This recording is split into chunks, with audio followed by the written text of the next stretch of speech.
नमस्कार दोस्तों, तेजस एकेडमी में आपका स्वागत है। डिक्टेशन स्पीड 85 शब्द प्रति मिनट रहेगी। शुरू करेंगे 5 सेकंड में।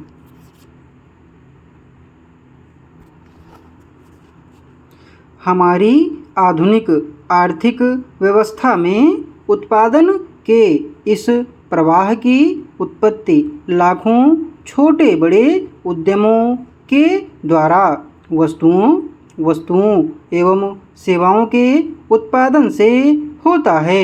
इसमें बड़ी संख्या में लोगों को नियोजित करने वाले बड़े बड़े निगमों से लेकर एकल उद्यमी व्यवसाय शामिल हैं। लेकिन उत्पादन के बाद इन वस्तुओं का क्या होता है? हर वस्तु के उत्पादकों को अपने निर्गत को बेचने की प्रवृत्ति होती है। इसीलिए पिन अथवा बटन जैसे लघुत्तम मदों से लेकर वायुयान, ऑटोमोबाइल, बड़ी मशीनरी अथवा कोई विक्रय योग्य सेवा जैसे डॉक्टर, वकील अथवा वित्तीय सलाहकार की सेवा तक सभी वस्तुओं तथा सेवाओं का उत्पादन उपभोक्ताओं को बेचने के लिए किया जाता है।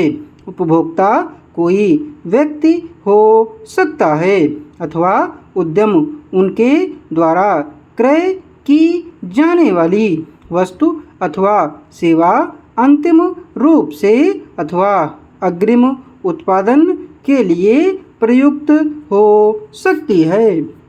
जब इसका प्रयोग अग्रिम उत्पादन के लिए किया जाता है तब अक्सर यह विशेष वस्तु अपनी विशेषता खो देती है तथा उत्पादन प्रक्रिया के द्वारा किसी दूसरी वस्तु के रूप में रूपांतरित हो जाती है। कपास उत्पादक किसान धागा तैयार करने वाली मिल को कपास बेचते हैं, जहां कपास से धागे तैयार किए जाते हैं। इन धागों को कपड़ा मिल को विक्रय किया जाता है, जहां उत्पादन प्रक्रम के द्वारा इसका रूपांतरण कपड़े में होता है तथा इस कपड़े को अन्य उत्पादन प्रक्रम के द्वारा पहनने योग्य कपड़े में रूपांतरित किया जाता है।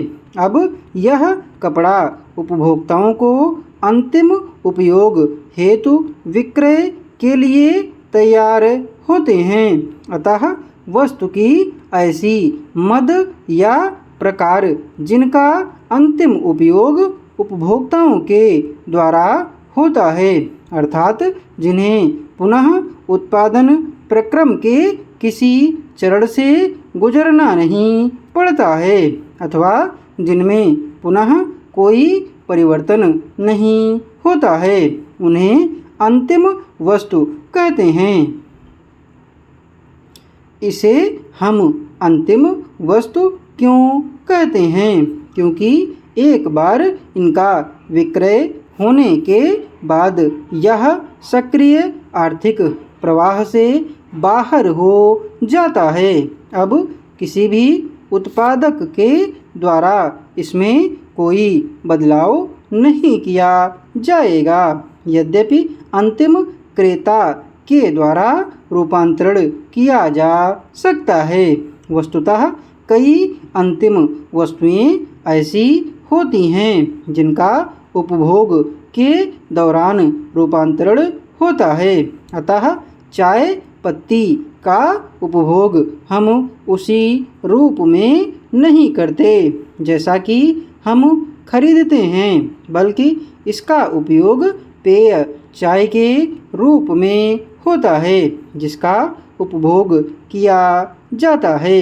इस तरह हमारे रसोई घर में प्रायः भोजन पकाने के प्रक्रम के माध्यम से कच्चे खाद्य पदार्थ को खाने योग्य बनाया जाता है, किंतु घर में भोजन पकाने का कार्य आर्थिक कार्यकलाप के अंतर्गत नहीं आता है।